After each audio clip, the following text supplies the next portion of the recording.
여러분 안녕하세요. 미사의 시간입니다. 잘 지내고 계시죠? 일주일에 이렇게 한번 짧은 1시간, 여러분들 집중하기 되게 어려운 시간 같지만 그래도 잠깐 그냥 쉬는 것 또는 유튜브 보면서 쉬는 것보다는 조금 더 의미 있고 조금 더 배울 수 있는 것들이 있는 시간, 그것이 우리 꽃대의 건화기념과 맞닿아 있고, 또 여러분들이 앞으로 정말 소명을 가지고 일하는데 도움될 수 있는 것들로 구성하기 위해서 노력하고 있는 시간입니다. 그래서 11주 차가 되고요. 오늘도 지난 시간과 마찬가지로 성서에 나오는 한 분의 이야기를 들려드리고, 또 오늘 IT 마지막 5부에 막을 내리고자 합니다. 우리는 신앙인이던 신앙인이 아니던 어떠한 절대적인 존재에 대한 약간의 믿음이 누구나 있어요. 한마디로 절실할 때 그 누군가에겐가 기도하게 되는 거예요. 이 믿음은 사람마다 다 다르죠. 우리 가톨릭 신앙을 갖고 있는 분이라 하더라도 어떻게 믿는지에 대해서 사람마다 다 달라요. 다 자기 나름대로의 하느님 상이 있어요. 하느님은 이런 분이다, 저런 분이다, 이런 믿음이 있어요. 그런데 이게 온전하지가 않아요. 우리가 완벽하게 어떤 절대자를 알 수는 없어요. 그래서 내가 살아있는 동안에는 전혀 내가 알지 못하는 하느님, 굉장히 낯선 하느님을 경험할 때가 누구에게나 옵니다. 주로 그럴 때가 언제냐면요, 큰 힘든 일이 있을 때, 어떤 시련이 생겼을 때예요. 어떤 고통이 너무 오래 계속될 때, 그때 마음에 실망이 온다면 그게 바로 그 순간이에요.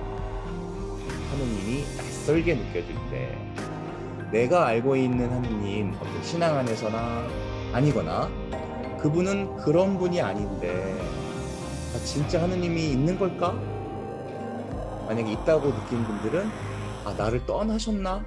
나를 버리셨나? 이런 생각이 드는 순간이 누구에게나 옵니다. 저도 그럴 때가 있었어요. 앞으로도 그럴 수 있어요. 근데 우리는 그런 순간을 통해서 하느님을 새롭게 발견하게 되는 거예요. 이런 예들이 성경에는 굉장히 많이 나와요. 아브라함이라고 하는 우리 구약 창세기에 나오는 믿음의 조상이에요.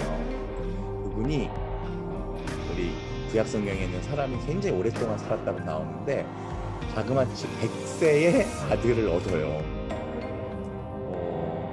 그렇게 평생 아들을 갖고 싶었지만 100세에 얻어요. 그 귀한 아들, 그 귀여운 이삭이라는 아들. 뜬금없이 어느 날 하느님이 그 이삭을 제물로 바치라는 거예요. 세상에 이런 하느님이 어디 있어요? 줄 땐 언제고 또 바치라는 건 무슨 일이에요? 그리고 이렇게 아들을 번제물 태워 바치는 거예요. 이거는 하느님이 기뻐하지 않는 행위잖아요. 헷갈리는 거예요. 얼마나 혼란이 왔겠습니까? 그래서 아들에게 장작을 짊어지게 만들고 새벽에 일찍 모리아산으로 떠나잖아요. 그곳에 올라갈 때 아들이 그러잖아요. 아버지, 장작도 있고 불씨도 있는데 하느님께 드릴 재물은 어디 있어요? 그 아들에게 재물은 바로 너다! 라고 할 수가 없잖아요. 그 아브라함이 가슴이 새카맣게 타들어가면서 아들에게, 얘야, 하느님께 바쳐질 재물은 하느님께서 손수 마련하신단다 라고 하는 거잖아요. 얼마나 새카맣겠어요. 물론 이 이야기 끝은 하늘에 그 산 위에 올라가서 아들을 막 살라 바치기 전에 칼로 찌르려고 할 때 갑자기 하느님 천사가 나타나서 털끝 하나 손대지 마라. 그때 이제 고개를 돌려보니 가시덤불에 양 한 마리가 바둥바둥 걸려가지고 있었다. 그래서 그 양을 살라 바쳤다. 물론 양이 불쌍하게 끝나는 이야기긴 한데 그때까지 아브라함 마음이 어땠겠어요? 이미 아브라함은 그 아들을 바친 거나 다름이 없죠. 그 모든 것을 다 포기하고 바쳤을 때 그 직전에 그 하나님의 천사가 나타나. 일찍 나타나면 좀 좋아요. 하나님이 우리를 시험하시는 거죠. 모세가 이스라엘 백성을 데리고 에집트를 나가. 네. 우리 지난주에 이집트 왕자 2를 봤는데 1의 얘기죠. 그때 이제 모든 이스라엘 백성들을 다 데리고 나가고 있는데 떡하니 앞에 홍해가 가로막고 있는데 뒤에는 파라오의 군사들이 추격해오고 있고 얼마나 당황했겠어요. 그 수십만 수백만의 그 백성들이 다 죽게 된 거예요. 모세가 얼마나 원망을 들었겠어요. 이때 얼마나 하느님이 낯설게 느껴졌겠어요. 요나라고 하는 예언자가 고레 속에 3일이나 갇혀있던 사람인데 니느웨라고 하는 도시로 가라고 했어요. 진짜 이상한 하느님이었어요. 니느웨는 하느님을 저주하는 도시였거든요. 그곳은 완전히 멸망해야 되는 곳이었는데 거기 가서 복음을 전하래요. 그래서 도망가고 말았어요. 그러다가 배가 풍랑에 이르자 사람들이 배 바깥으로 요나를 집어던져서 고레 속에 3주야를 살게 되죠. 이런 성경에 나오는 이야기인데 너무 쉽게 말하니까 여러분들이 말도 안 돼라고 하겠지만 되게 재밌는 이야기들이 성경에 많아요. 성서의 인물들이 이렇게 하나님을 낯설게 느꼈어요. 평소와는 전혀 다른 모습. 그리고 그 하느님 모습 안에서 하나님을 더 알게 되는 경우가 많았습니다.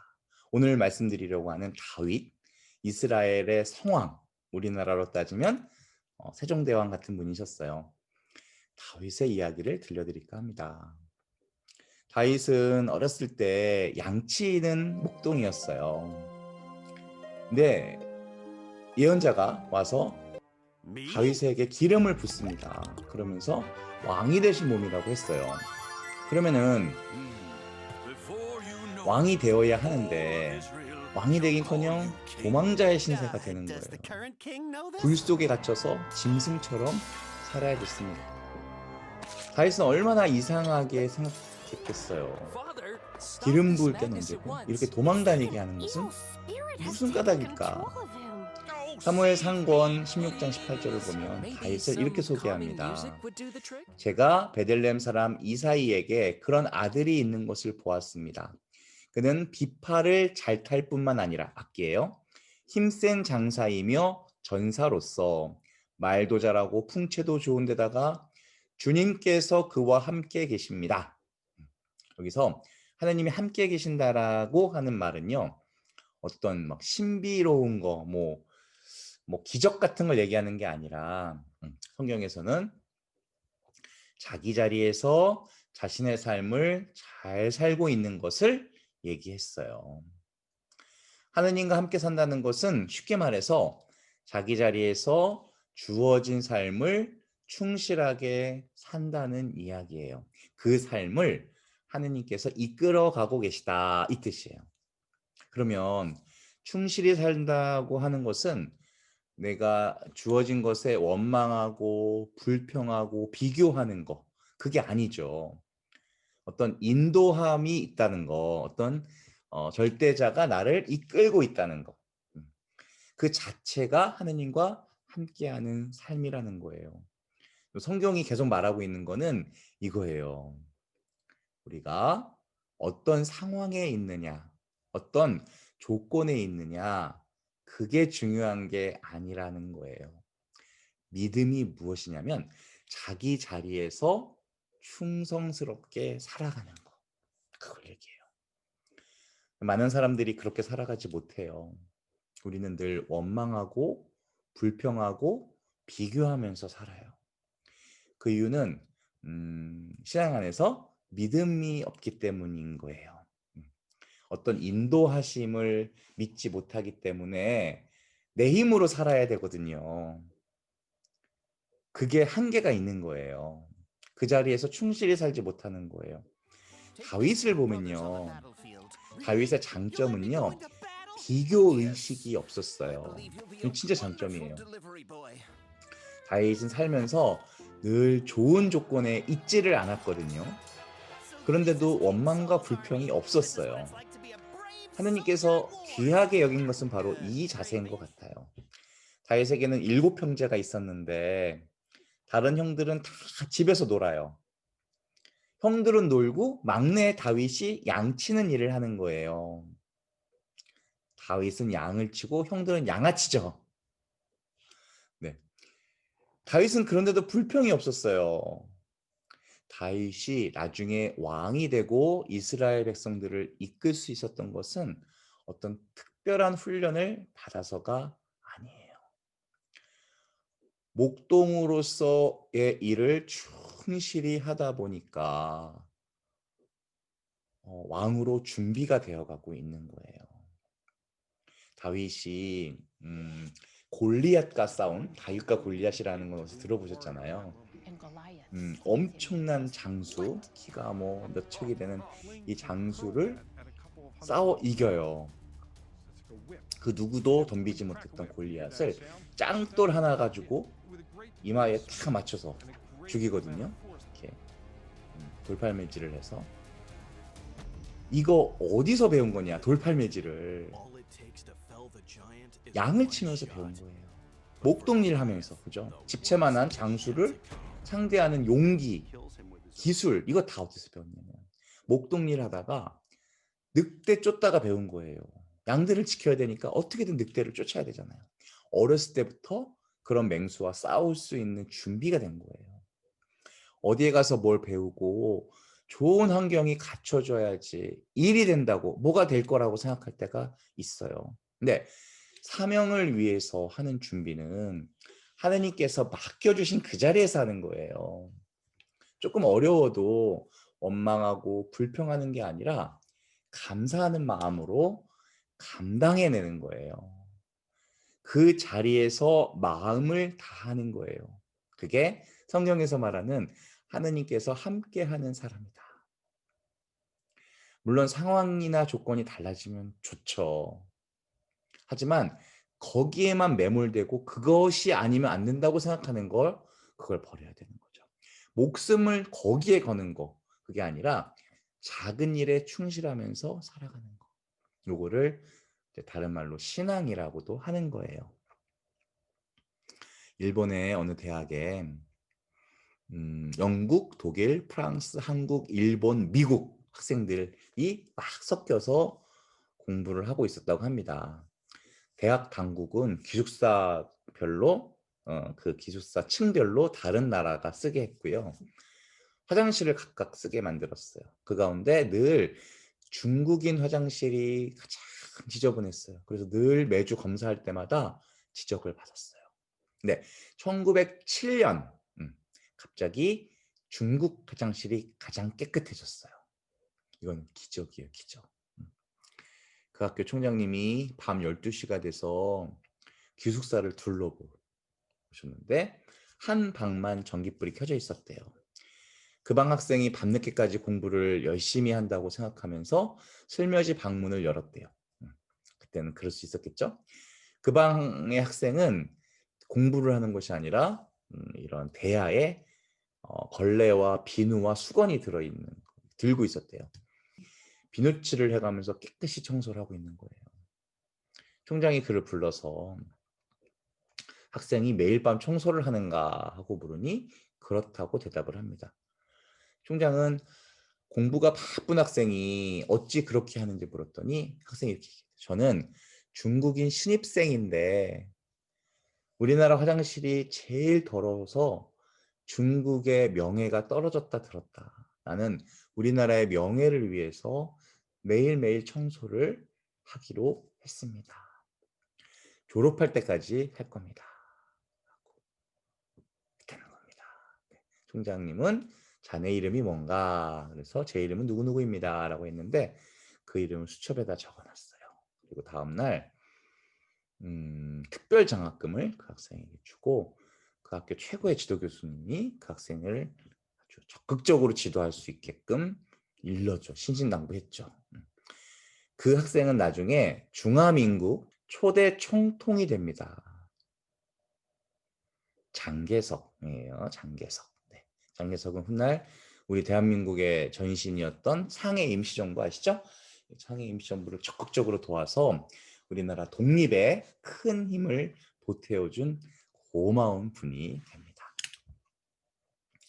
지금 자기가 처한 상황에서 최선을 다하는 거예요. 그 사람은 자기도 성공할 뿐만 아니라 자기 나라의 명예까지도 화장실 청소 가지고 나라의 명예를 드높이게 된 거죠.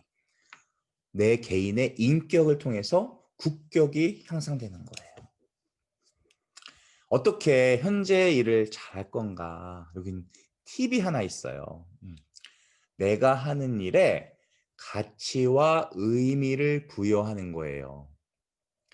이거 하지 않으면 내가 하는 일에 충성할 수가 없어요.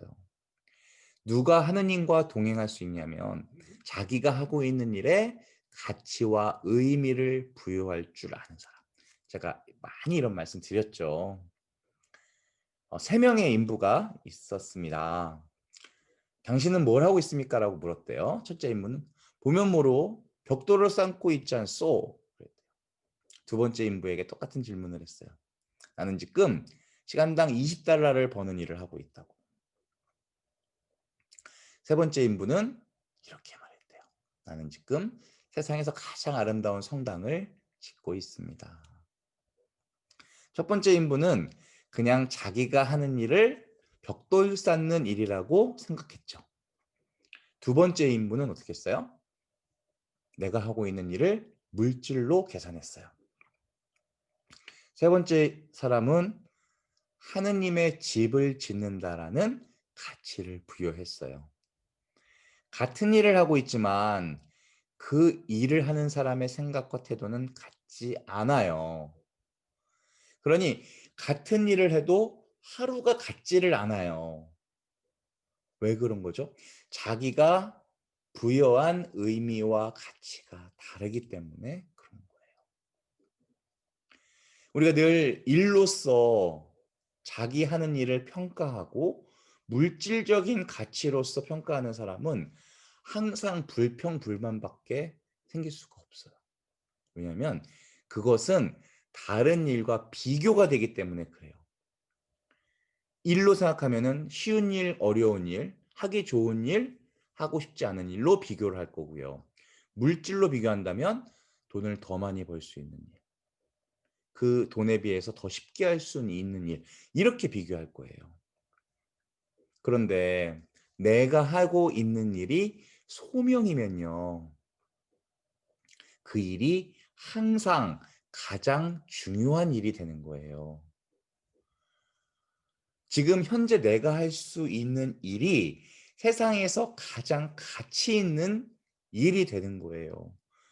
전 여러분들 믿겨지지 않겠지만, 여러분들 유튜브 틀어놓고 그냥 듣고 계시겠지만, 저는요, 이 시간에 제가 여러분들께 드리는 이 말씀이 세상에서 가장 가치 있는 일이라고 생각해요. 확신해요. 정말 한 분이라도 정말 신부님이 틀린 말 같지는 않고 뭐 모르겠는데 뭐 꼰대가 말하는 것 같긴 하지만 그래도 한번 그렇게 살아볼까 하면서 마음이 변화되고 내가 지금 하고 있는 이 공부에 가치와 의미를 부여하게 된다면 저는 지금 이 시간이 얼마나 귀하고 얼마나 가치 있는 시간이 되겠어요. 그럴 가능성이 분명히 있기 때문에 저는 그런 확신 속에서 지금 하고 있는 거예요. 분명한 거예요, 이거는. 지금 내 일이 정말 세상에서 가장 가치 있는 일이 되는 순간이에요. 내가 이 일을 충실히 하려면 이 일이 어떤 의미를 갖고 있는지, 하느님 안에서 어떤 가치를 지니고 있는지를 먼저 생각해야 돼요. 그리고 중요한 거는, 진짜 중요한 거는 그거를 말할 수 있어야 돼요. 제가 조금 아까 준비도 안 된 말을 했는데 준비된 말을 많이 갖고 있어요. 저는 생명운동을 하는 데 있어서 내가 하고 있는 이 생명운동이 얼마나 가치 있는 일인지에 대해서 정말 2박 3일 동안 쉬지 않고 말할 수 있어요. 여러분들 앞에서. 말로 할 수 있어야 돼요. 그거를. 지금 하고 있는 일이 어떤 일인지, 어떤 의미를 갖고 있는지 내가 남에게 말할 수 있다면 그때부터 자세와 태도가 달라지게 돼요. 진짜예요. 우리가 공부를 열심히 합니다. 할 거예요. 또 기말고사 때 열심히 할 거죠. 왜 열심히 하죠? 장학금 타려고, 낙제하지 않기 위해서, 결국엔 좋은 직장 얻으려고, 좋은 직장 얻어서 연봉 더 많이 얻으려고, 연봉 더 많이 받고 좋은 결혼하려고, 자식 낳아서, 물론 다 의미가 있는 거예요. 물론 의미가 있는 거예요. 세상에선. 근데 내가 하고 있는 일이, 우리 신앙을 조금 말씀드리자면, 하느님 안에서 정말 어떤 일인지 의미를 부여하지 못한다면, 내 사명으로서 이 일을 해석해내지 못하고 말하지 못한다면 다른 사람하고 똑같은 사람이 되는 거예요. 뭐 나는 똑같은 사람이랑 상관없어. 괜찮아요. 그럴 수 있어요. 다른 사람과 똑같이 살아가고 똑같이 불평하고 똑같이 원망하게 되는 거예요. 단순히 물질적인 가치만 가지고 눈에 보이는 것만 가지고 살아간다면 영적인 것과는 아무 관계가 없는. 미국 뉴욕의 허름한 뒷골목에 흑인 청소부 둘이 청소를 하고 있었죠. 한 청소부는 늘 얼굴이 시궁창같이 어두웠고 한 청소부는 늘 밝았어요. 콧노래가 나왔어요. 먼저 이 청소부에게 왜 그렇게 얼굴이 우울하냐? 내가 백인들이 쓰다 버린 이 쓰레기를 왜 하루 종일 이렇게 쓸고 있는지 모르겠다. 돈 그까짓 몇 푼 받기 위해서 백인들이 싼 똥을 내가 왜 치워야 되는지 모르겠다. 늘 어두운 거. 또 다른 청소부 똑같은 일을 하고 있어요. 늘 왜 이렇게 늘 신나냐 했더니 나는 하느님 나라의 한 모퉁이를 지금 깨끗이 하고 있는 거야. 왜 똑같은 일을 하고도 그렇게 서로 다를 수가 있는 거죠? 여러분들이 행복하기 위해서라면 지금 우리가 하고 있는 일, 앞으로 우리가 할 일, 내게 주어진 일, 해야만 되는 일, 그 일에 가치와 의미를 부여할 줄 아셔야 돼요. 저의 간절한 이 마음 여러분들께 꼭 전하고 싶고요.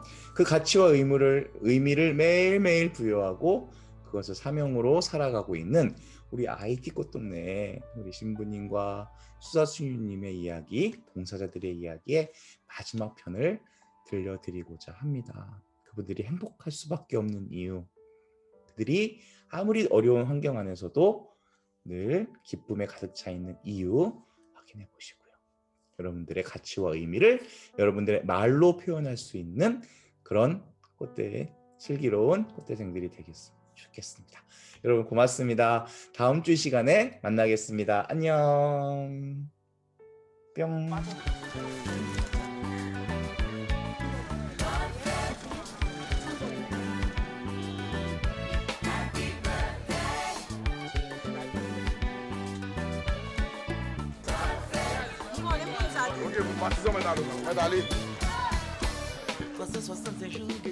청명한 아침 햇살과 함께 IT 꽃동네 하루가 시작되었다. 이른 아침부터 크리스티안 볼 할머니는 발걸음을 재촉하는데 이미 주방 앞에는 부지런한 가족들과 함께 컵들이 줄지어 서 있었다. 루이지엔 할머니는 아예 턱을 개고 무엇인가를 기다리고 띠굿 할아버지도 목을 길게 빼고 주방 쪽을 내다본다. 가족들의 설레는 기다림 만큼 가디넷은 빠른 걸음으로 방금 끓여낸 커피를 들고 주방 밖으로 나선다.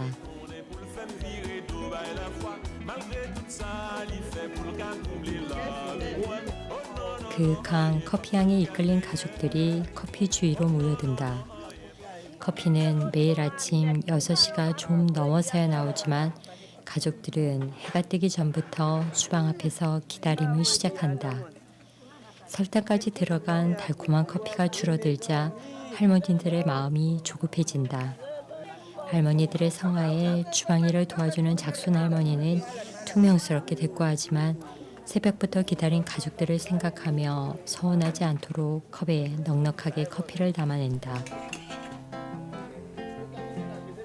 작은 체구에 띠굿 할아버지는 낡고 허름한 천으로 커피가 담긴 병을 보물인 양 싸고 또 싼다. 아이티코 동네 가족들은 오늘도 모닝커피 한 잔에 주는 행복을 마신다. 아이티코 동네 관리 실무자들은 회의에서 나오는 사안을 각 부서에 전달하기 위해 매일 다른 부서의 회의 시간보다 1시간 빠른 아침 7시에 회의를 시작한다. 알퐁스는 가족들의 병원 진료를 비롯해 외부 업무 등 전날 있었던 아이티코 동네의 전반적인 일들을 보고하고 최미경 수녀는 주요 사항을 체크한 후 오늘 해야 할 일들에 대해서 서로 나누고 일정을 계획한다.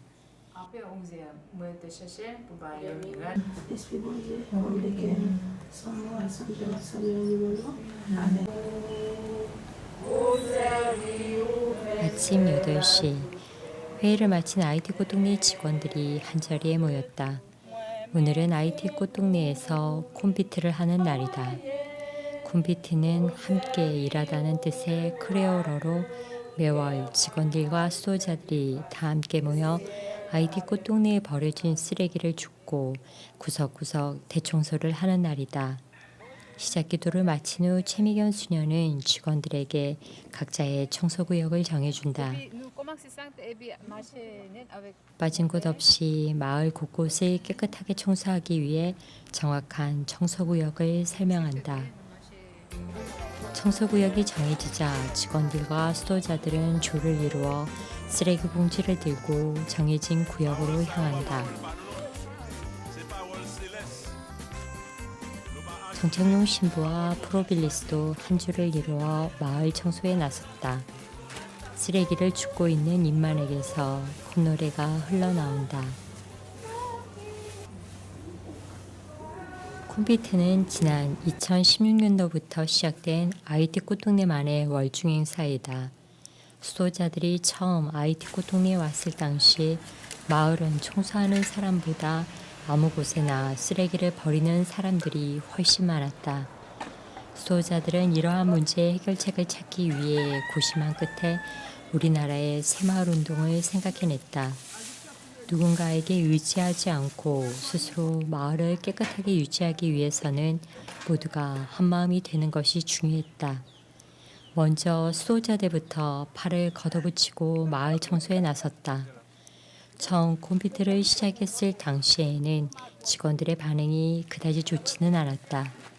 하지만 회를 거듭할수록 마을이 점점 깨끗해지자 이제는 쓰레기 봉지가 부족할 정도로 마을의 구석진 곳의 쓰레기까지 말끔하게 정리되고 있다. 정창용 신부는 산타크로스 할아버지의 선물 보따리처럼 큼지막한 쓰레기 봉투를 어깨에 둘러매고 소각장으로 향하고 최미경 수녀는 직원들과 함께 한가득 채운 쓰레기 봉지를 소각장으로 옮겨간다. 이은희 수녀는 청소를 마친 직원들을 위해 시원한 음료를 준비했다. 대청소를 마친 최미경 수녀와 수사들이 곧장 창고로 향한다. 창고 안에는 무엇인가 가득 담긴 커다란 부대가 있었다. 정태종 수사가 부대를 비우자 다양한 종류의 통조림들이 쏟아져 나왔다. 이 통조림들은 FFP에서 아이티코 동네에 기증한 것들이다. 최미경 수녀와 수사들은 크기별로 통조림의 개수를 파악하기 시작한다. 지난해부터 수호자들은 아이티코 동네에 기증받은 식품들을 조금씩 아끼고 모아 쓰레기 마을인 듀비비의 가난한 이들을 찾기 시작했다. 듀비비의 주민들에게 부족하지 않게 나누어 주기 위해 정확하게 개수를 세고 있는 이 통조림은 쓰레기 마을의 가난한 사람들에게는 더할 나위 없이 유용한 식품이다. 수사들이 이번에는 옷창고에서 쓰레기 마을에 가져갈 한 벌의 옷을 꺼내온다. 자루 안에는 각양각색의 티셔츠들이 가득 들어 있었다. 정태종 수사는 옷이 쏟아지지 않도록 자루를 묶으려는데 맘처럼 손에 힘이 들어가지 않는다. 찌는 듯한 더위에 아침부터 이것저것에 뛰어다니다 보니 어느새 정태종 수사의 얼굴에서는 땀이 비오듯 흐르고 손에는 힘이 다 빠져나간 모양이다. 정태종 수사의 손에 들어간 시원한 물은 야속하게도 바닥에만 조금 남은 채 최창현 수사의 몫으로 돌아갔다. 사댕 직원인 조아넬은 수사들을 도와 무거운 옷자루를 번쩍 들어 올려 차에 싣는다. 트럭에는 쓰레기 마을에 가져갈 물건들이 한가득 채워졌다. IT 고통의 정문이 열리고 수호자들은 듀비비에를 향해 출발한다.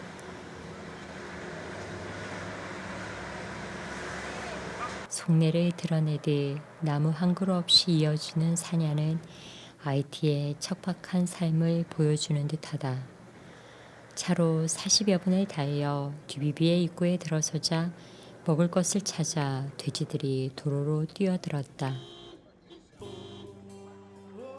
쓰레기와 잿빛만이 엉겨있는 이곳이 IT 최대의 쓰레기 매립장인 듀비비에이다.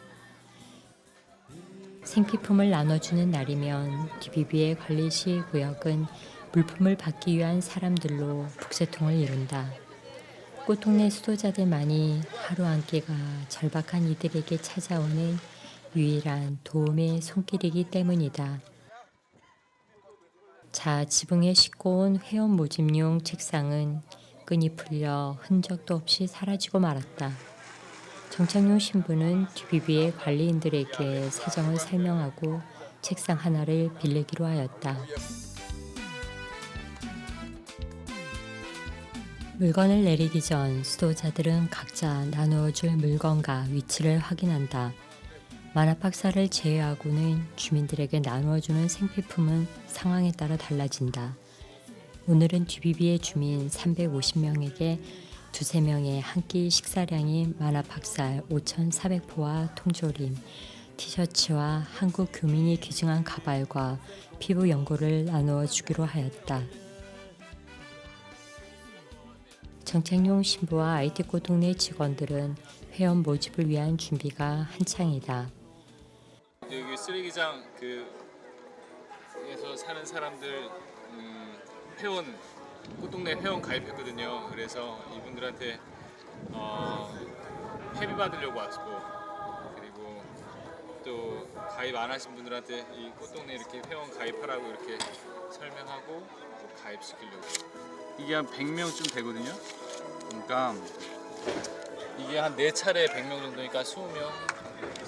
연고 1인당 2개씩. 최미경 수녀는 주민들에게 물건을 나누어 주기 전 수호자들에게 각자가 나누어 줄 물건의 수량을 설명한다. 처음 했던 걱정과는 달리 매월 쓰레기 마을에 나누어 줄 물건들은 어디에선가 기부되어 늘 부족한 적이 없었다. 곱하기 조가 끝나니까 좀 저기더라고요. 누구 마주치면서 이렇게 인사하면서 주면은 사람들이 좋아하고. 모든 준비를 마치자 수호자들과 듀비비의 관리자들, 꽃동네 직원 모두가 함께 모여 기도를 드린다.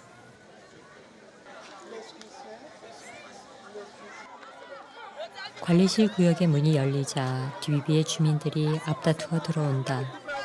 사람들이 동시에 몰릴 경우 큰 사고가 발생할 위험이 있어 사전에 주민 350명에게 표를 나누어 주고 이렇게 10명씩 입장하여 표를 수거한다. IT코 동네 수도자들은 지난 2016년 7월 우연한 계기로 쓰레기 마을인 듀비비에를 방문하게 되었다. 너무나도 열악한 환경에서 생활하는 쓰레기 마을의 가난한 이들은 수도자들의 발길을 다시 이곳으로 이끌었다. 듀비비에는 약 3천여 명에 달하는 주민들이 거주하고 있다. IT코 동네는 이들 중 쓰레기장 주변에 사는 천여 명의 주민들을 돕기 시작했다. 처음 수도자들은 IT코 동네 300명 가족들의 생활도 그리 넉넉한 편이 아닌데 1000명이 넘는 듀비비의 주민들을 돕는다는 것이 엄두가 나지 않았다. 그러나 수도자들은 하느님께서 나머지 것은 다 채워주신다는 믿음으로 IT 꽃동네의 생필품과 식료품을 아껴 쓰레기 마을 아이들 300명에게 티셔츠와 음료수, 만화 박사를 나누어 주기 시작하였다.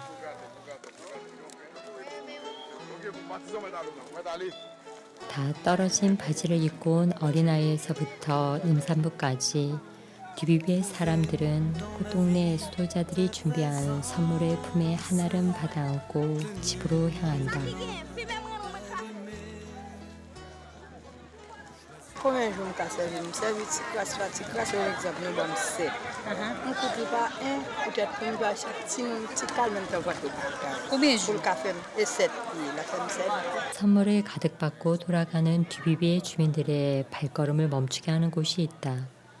꽃동네 수도자들은 IT의 가난한 이들이 누군가에게서 받은 사랑을 더 큰 사랑으로 키워내고자 했다.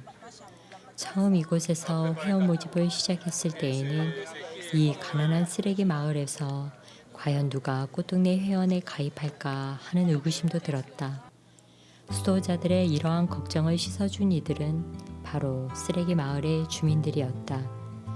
주민들이 먼저 다가와 아무것도 가진 것은 없지만 그들의 마음을 회원 모집 용지에 적어 내려갔다. 한 회원은 쓰레기장에 버려진 플라스틱 병을 팔아서 모은 돈 100구두, 우리 돈으로 약 1,600원을 꽃동네 회비로 내었다. 큰 소동이 일어났다. 안전을 위해 닫아놓았던 문을 밀고 쓰레기 마을 주민들이 한꺼번에 관리실 구역으로 몰려들었다. 관리 책임자와 최미경 수녀는 돌발적인 상황을 수습할 방법을 찾아본다. 주민들이 모두 밖으로 나갈 때까지 물품 지급은 중단되었다. 상황이 어느 정도 안정을 되찾자 번호표를 받은 주민들이 관리실 구역 안으로 차례로 들어오기 시작했다.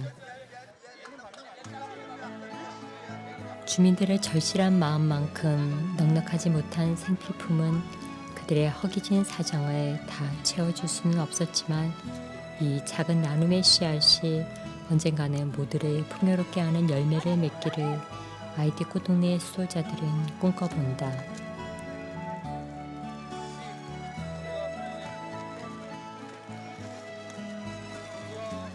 오늘 소년의 작은 가방에 담기는 쌀은 내일을 기다릴 수 있게 하는 희망일 것이다. 아무것도 가진 것이 없는 이들이기에 작은 것 하나에서도 그들은 희망을 찾아낼 수 있었다. 누군가의 작은 나눔을 가득 담고 집으로 향하는 뒤비비의 주민들. 가방이 없는 주민들은 오늘 받은 티셔츠를 가방 삼아 쌀이며 생필품을 차곡차곡 담는다. 오늘 수거한 번호표는 다음 달에 물품을 받게 될 주민 350명에게 다시 나누어 주게 된다. 번호표가 없어 물품을 받지 못한 한 여성이 아쉬운 듯 빈 냄비를 들고 수도자들 곁에서 서성인다. 조금 전까지 사람들로 북적이던 이곳은 어느새 말끔하게 정리되고 있었다. 철망을 사이에 두고 뒤비비의 주민들이 거주하는 지역이 자리하고 있다. 일을 마친 후 일행은 주민들의 마을로 향했다. 손을 내미는 쓰레기 마을 아이들에게 최미경 수녀는 미리 준비한 사탕을 나누어 준다. 마을로 향하는 길은 온통 악취와 쓰레기로 뒤덮여 있었다. 마을 입구에 들어서자 낡은 천으로 얼기설기 엮어 만든 집들이 쓰레기 더미 위에 끝없이 이어졌다. 뒤비비에는 IT에서도 가장 위험한 지역인 시티 솔레이라는 큰 도시 안에 위치하고 있다. 박병섭 수사는 몇 달 전 이곳에서 태어난 아기를 만나기 위해 발길을 재촉한다. 뒤비비에에는 아이들이 참 많다. 한 가정에 보통 3명이 넘는 아이들이 자라고 있었다. 이곳 주민들은 대부분 쓰레기장에서 버려진 플라스틱 통과 알루미늄 캔을 모아서 팔아 생계를 유지해 나간다.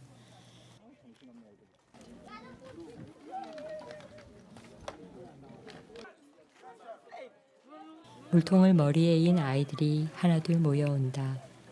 지하수가 나오는 이곳은 쓰레기 마을의 유일한 식수 공급처이다. 쓰레기장 주변 천여 명의 주민들이 매일 마시는 이 물은 지금껏 단 한 번도 수질 검사를 받지 못했다. 이거 먹는 수질은 별로 안 좋은데 이거 먹을 근데 다른 수건이 없으니까 고물이랑 이런 것들이 다 그냥 밑으로 내려가서 이물로 다시 올라오는 거예요.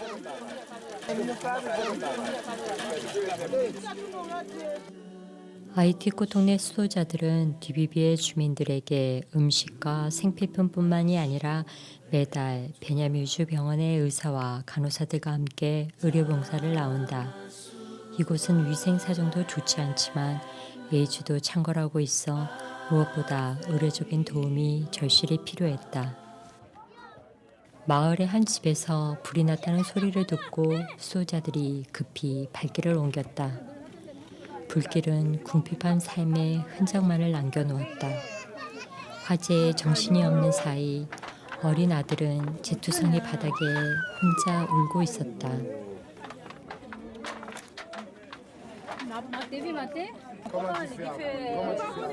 최미경 수녀는 상황을 들어보지만 눈에 보이는 현실은 그저 암담했다. 당장 오늘 밤 잠잘 곳이 있는지 물었지만 이 가족이 기댈 곳은 아무것도 없었다. 불이 난 집터를 다시 둘러보지만 하루아침에 모든 것을 잃어버린 가족에게 위로 말고는 아무런 말도 할 수 없었다. 화마는 19살의 남편과 18살의 아내가 감당하기에는 너무나 버거운 현실이었다.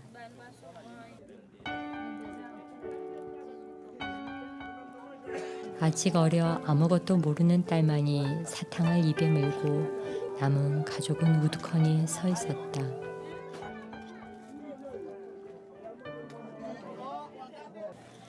최미경 수녀는 몰려드는 주민들에 피해 불이 난 가정에 약간의 도움을 주기로 했다. 제가 갔다가 사람들이 거기 있을 때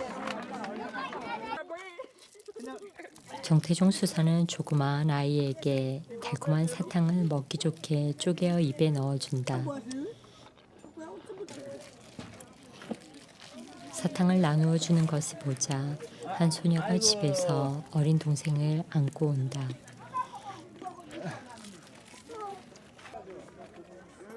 수사들에게 주민들이 몰려있는 사이에 최미경 수녀는 다시 불이 났던 집으로 향한다.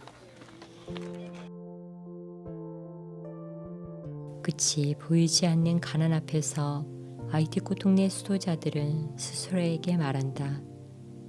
우리는 보이지 않는 것을 희망하기에 인내심을 가지고 기다립니다라고. 아이티코 동네 수도자들은 오늘 쓰레기 마을 주민들에게 눈으로는 볼 수 없는 희망을 나누었다.